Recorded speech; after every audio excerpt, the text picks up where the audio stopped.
demande aux pays de la région de coopérer. Et il faut en parler, c'est-à-dire qu'il faut rappeler à chacun les obligations qui naissent de la signature d'un traité ou d'une convention internationale.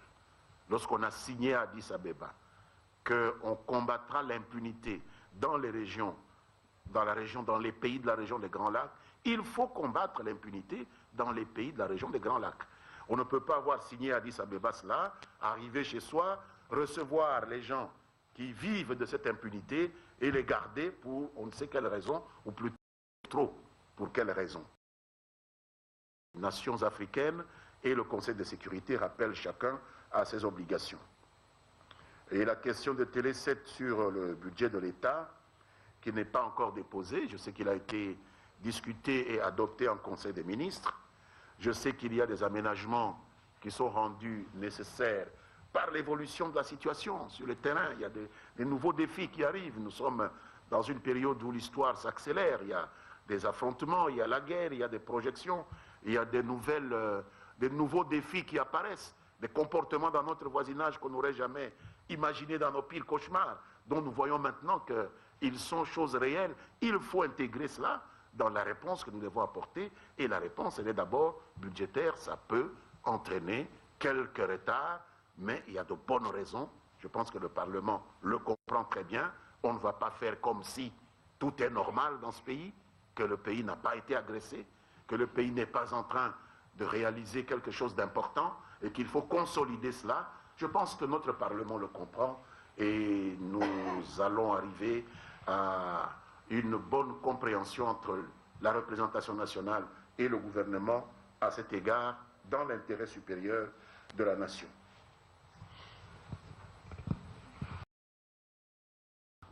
M. Moussémé s'inquiète du nombre d'accords auxquels nous sommes parfois obligés de souscrire.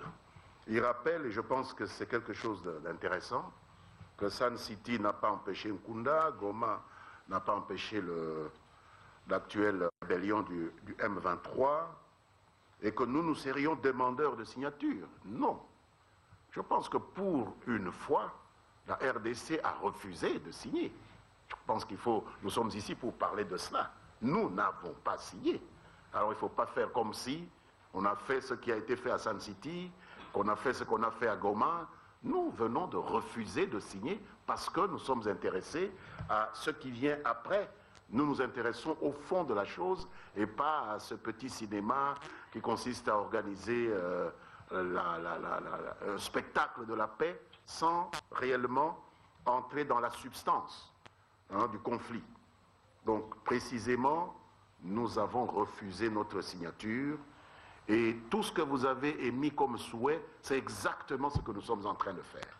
Si vous avez suivi la communication du ministre de l'Intérieur hier à l'Assemblée nationale, il a expliqué ce que nous sommes en train de faire.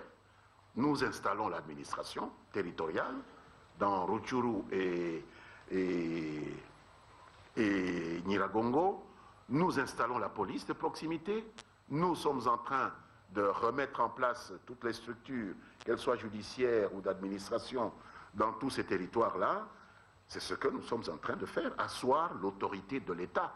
Ce qui ne nous empêche pas de revisiter les causes de cette conflictualité récurrente qui balaye cette zone à intervalles réguliers depuis plus de 15 ans maintenant. Ce n'est pas interdit que nous le fassions. Ce n'est pas une mauvaise chose, mais soyez rassurés que nous n'avons pas perdu de vue l'essentiel. On a gagné, on a mis fin militairement à l'existence de ce mal qui nous étreignait et nous sommes en train de nous réorganiser. Nous n'avons besoin de l'autorisation de personne. Soyez certains qu'on a demandé à personne l'autorisation d'aller installer l'administrateur de Rutshuru, celui de Nyiragongo, le commissaire de police, etc. Nous sommes en train de le faire. Donc, je ne pense pas que les situations soient tout à fait comparables. Ce qui s'est passé à Sun City, ce qui s'est passé à Goma, dans le cadre d'un État qui était virtuellement inexistant, ce n'est plus la même chose. Vous avez vu avec quelle vitesse maintenant l'État est revenu dans ses droits, dans ses pouvoirs, et comment il a su taper du poing sur la table au cours de négociations qui se déroulent plutôt dans le cadre de la région. Nous avons su dire non. C'est assez inhabituel pour qu'on puisse le remarquer et qu'on puisse quand même encourager le gouvernement dans ce sens-là. La question d'Antenne A sur la fin de la guerre. Il faut signer. On a l'habitude de signer pour terminer une guerre. Le contenant est-il plus important que le contenu? Ici, pour nous, nous ne considérons pas les raisons qui nous ont poussés à refuser cette signature comme étant des raisons liées au contenant. Pas du tout. C'est quelque chose de fondamental. C'est substantiel. Lorsque nous disons qu'il est hors de question que nous donnions un statut légitime à une force négative, en signant avec elle un accord. C'est quelque chose de fondamental, ça n'a rien à voir avec un titre, non. Quelle est la nature de cet engagement que nous prenons? Et quelles sont les conséquences? Qu'est-ce que cet engagement produit en termes de droits, en termes d'obligations pour chacun des signataires? Nous n'avons pas voulu qu'un titre comme celui-là, accord de paix, puisse transformer une force négative que nous devons éradiquer en une structure banale qui va être sujette de droit, avec laquelle il va falloir traiter et créer dans les esprits des Congolais l'idée qu'on peut tuer, on peut violer, on peut extorquer sans conséquence. Il faut une ligne rouge. C'est celle-là que nous voulons tracer et il ne s'agit vraiment pas de contenant. C'est plutôt le contenu. C'est quelles sont les conséquences pour cette force négative de la signature de quelque chose qui s'appellerait accord de paix par rapport à quelque chose que nous appellerions une déclaration qui serait unilatérale, et de leur part et de notre part. Donc c'est plus important, plus substantiel que le titre sur lequel beaucoup de gens essayent de s'accrocher. L'Ouganda dit avoir reçu 1700 éléments du M23. Nous en doutons. Nous en doutons parce que rien ne nous permet de penser que sur les 300 à 400 éléments qui restaient actifs sur les 3 montagnes de Tchanzuru, Nyonyi et Mbuzi, qu'il y ait eu une démultiplication, qu'il y en ait 400 au Rwanda et 1700 en Ouganda. Nous en doutons, nous voulons vérifier les choses, nous les vérifierons, puisque personne ne les remettra de force en République démocratique du Congo, sauf à vouloir faire la guerre à la RDC, nous verrons bien. Mais nous allons vérifier, s'ils sont 1700, eh bien, on va devoir s'occuper de démobiliser, de réinsérer 1700 personnes. Ce n'est pas la fin du monde. S'ils ne sont pas 1700, il va falloir que nous contrôlions les raisons pour lesquelles quelqu'un veut recruter à nouveau pour ces forces négatives qui nous ont causé tellement de tort. Et maintenant, ça ne sera plus une partie de plaisir. Comme les gens en avaient pris l'habitude, nous sommes prêts avec 1700 ou 2700, autant qu'on en voudra, nous sommes prêts à protéger, le pays sera défendu. Télé 50 évoque la guerre des concepts, déclarations, accords, et dit que l'Ouganda complique plutôt qu'il ne facilite. Oui, à lire les rapports que je viens de vous présenter de la part de notre délégation, il y a eu plus de complications que de facilitation. Je pense que même les envoyés spéciaux de la communauté internationale l'ont constaté, puisqu'ils sont partis avant même notre délégation. Donc c'est un geste de mécontentement de la part de ces témoins qui sont des témoins neutres, de bonne foi, pas aussi concernés que nous, mais ils sont partis avant nous, assez fâchés du reste de voir cette tendance-là à vouloir définir des choses contrairement à ce qu'elles sont, de voir un facilitateur qui se comporte comme s'il était parti au conflit, qui insiste pour imposer des choses. Non, vous êtes arbitre. Un arbitre n'a pas à imposer des choses. Vous constatez et vous essayez de harmoniser les choses entre les gens que vous avez, entre lesquels vous avez assuré une certaine médiation. Donc, il y a un jeu que nous allons clarifier, parce que l'Ouganda ne s'est pas autoproclamée médiatrice de ce conflit. L'Ouganda a été désignée par la CIRGL. Il faut laisser au gouvernement congolais le temps de pouvoir en discuter avec tous les autres partenaires de la CIRGL et que l'on puisse tirer les conséquences en termes d'évaluation de cette action de l'Ouganda dans la fin de ce conflit. Il faut demander que l'on cesse des pressions sur nous. Je tiens vraiment à dire ici que le fait pour nous de vouloir conclure cette agression qui nous a été injustement imposée par la signature d'une déclaration de fin des hostilités et des engagements que les membres du groupe rebelle devront prendre de ne plus jamais s'engager dans de telles actions, vient de notre propre volonté.